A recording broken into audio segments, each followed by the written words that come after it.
E aí galera, eu já assisti os 3 últimos episódios da série Coração de Ferro e nesse vídeo eu vou falar a minha opinião sincera sobre essa série e dizer se valeu a pena ou não assistir. Então assistam esse vídeo até o final porque vocês vão achar interessante ver a minha opinião e também a minha visão sobre essa série aqui, que foi lançada oficialmente e recentemente pelo Disney Plus. Aqui nessa série nós fomos apresentados a personagem Riri Williams, que é uma personagem que é bem inteligente, ela é do ramo da tecnologia e ela constrói uma tecnologia, uma armadura que é igual à armadura do próprio personagem Homem de Ferro. Isso porque ela é uma personagem que ela teve um padrasto que infelizmente faleceu juntamente com sua melhor amiga, e esse padrasto dela admirava bastante Tony Stark, e com isso ela juntou esses atributos da inteligência dela para poder criar um equipamento barra uma armadura que seria mais ou menos igual à do próprio Homem de Ferro. Só que juntamente com isso aconteceu várias coisas. Ela foi expulsa do MIT e com isso para poder conseguir tecnologias aprimoradas para poder reconstruir seus equipamentos e evoluir na sua construção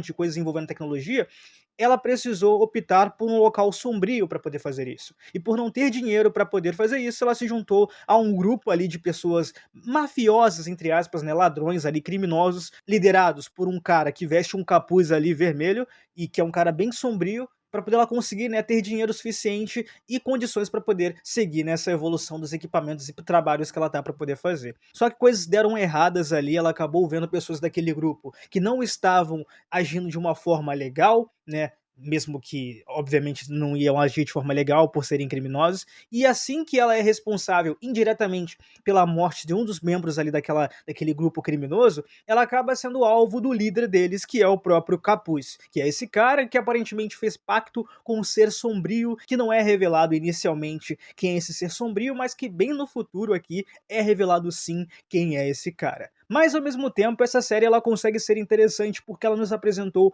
núcleos muito legais, envolvendo até o ramo da própria magia, da própria feitiçaria, algo que eu não achei que seria atribuído a essa série, tirando a situação do próprio Capuz, né? A questão do Capuz eu entendo, mas eu não sabia que isso ia se expandir a outros personagens. E tem duas personagens aqui que a Riri acaba conhecendo que tem essa conexão direta com feitiçaria, com magia, que são duas feiticeiras ali que até fazem referências à localidade onde o próprio Doutor Estranho aprendeu a usar magia e se tornar o Doutor Estranho, né? Esse mago supremo que ele é hoje em dia. E ao mesmo tempo aqui nós temos o próprio núcleo mais dramático envolvendo a Natalie, que é a melhor amiga da própria Riri, que foi transformada em holograma. Natalie essa que infelizmente já faleceu. E a questão da relação da Riri com o irmão da Natalie, que ao perder a sua própria irmã, obviamente também ficou bolado. E também ao descobrir que a Riri criou um holograma da sua própria irmã, ele ficou completamente bolado com ela também. Outra coisa surpreendente que acontece é a situação do Zack Stan, né, que é um dos caras que se tornam amigos da própria Riri e é um personagem que é responsável por ser revelado, né, ser um filho de um dos caras que foi um dos primeiros vilões do próprio Homem de Ferro.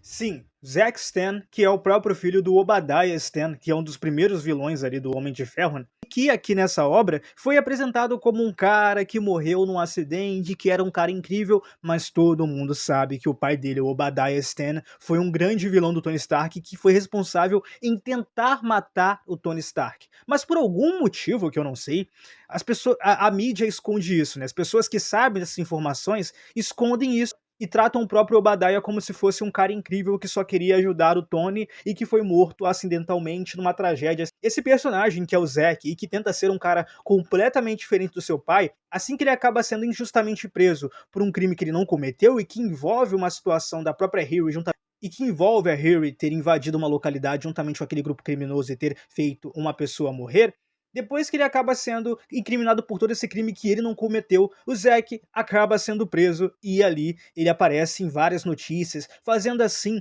o próprio personagem que é o Capuz ligar os pontos e entender que esse personagem teve um vínculo com a Riri e foi um dos responsáveis a dar uma tecnologia para Riri aprimorar a sua armadura. Com isso, o próprio Capuz se junta ao Zack, tira ele da cadeia e faz ele se voltar contra a própria Riri, fazendo assim agora ela não ter nenhuma escapatória para diante dessa situação. E depois que ela acaba sendo perseguida pelo grupo criminoso, a mando do próprio Capuz, e eles tentam matar ela, mas não conseguem, o Zack poupa a vida dela, fingindo assim pro Capuz que ele matou ela, dizendo pro Capuz que ele matou, mas a gente sabe que ele não matou.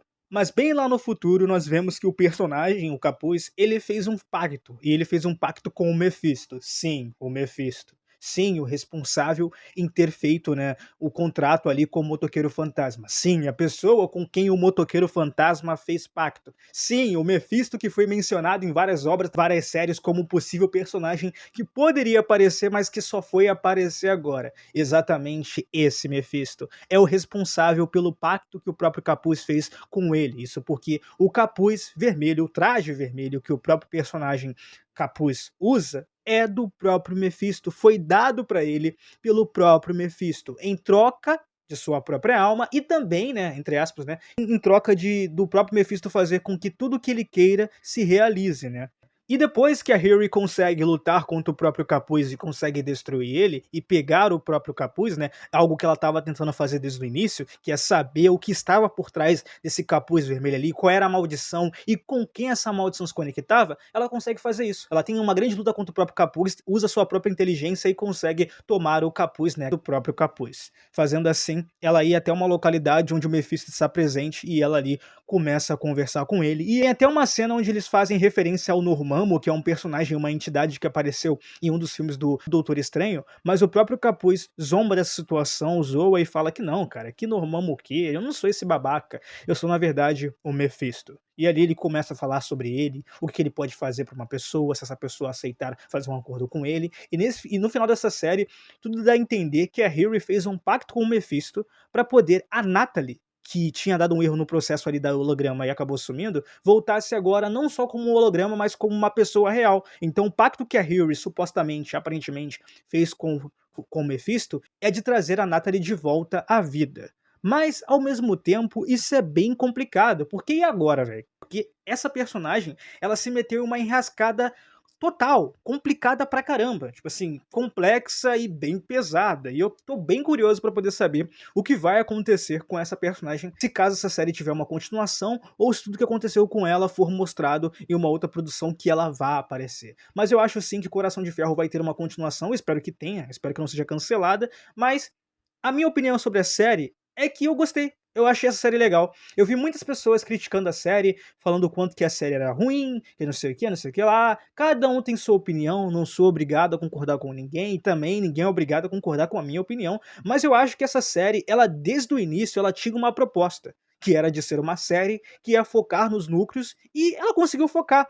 É uma série perfeita? Não é uma série perfeita. Como poucas séries da Marvel são perfeitas, Coração de Ferro não tem perfeição nenhuma. Porém, ela é uma série que sabe com o que ela está lidando e até onde ela está indo. É uma série que ela é interessante do início, no meio, até o fim. E que me agradou bastante, que trouxe personagens que contribuíram para a história ser interessante e ser legal ao mesmo tempo. Eu gostei bastante do enredo do Zack Stane, mesmo que foi um enredo pequeno. Eu gostei da protagonista Harry, sim, gostei. Eu achei essa personagem legal, tá? Ela é carismática. Cara, eu gostei das atuações, até porque os atores são ótimos nessa série. A questão de drama, sim, questão de vínculo, o luto é trabalhado muito bem nessa série.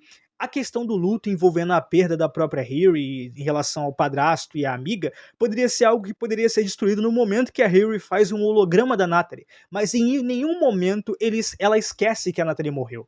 Né? O holograma não faz com que ela perca completamente o luto que ela tem pela personagem. O holograma só fortalece o luto da personagem e contribui bastante pro drama dessa série, fazendo ter vários momentos onde a gente vê ótimas atuações de personagens ali, né? Incluindo a protagonista e personagens secundários também. Mas eu gostei bastante dessa série, achei interessante. E aí, vocês gostaram, não gostaram? Deixem suas opiniões aqui nos comentários, porque vai ser muito importante. Conversem aqui comigo e também com o pessoal que for comentar, se o pessoal for comentar, de uma forma completamente respeitosa, porque é isso que eu quero. E não se esqueçam de deixar o like nesse vídeo e também de se inscrever no canal. Então, é isso, gente. E também assistam, por favor, esses vídeos anteriores que vão estar passando aqui na tela, tanto desse lado quanto desse lado aqui. Até o próximo vídeo. Valeu, tchau, fui!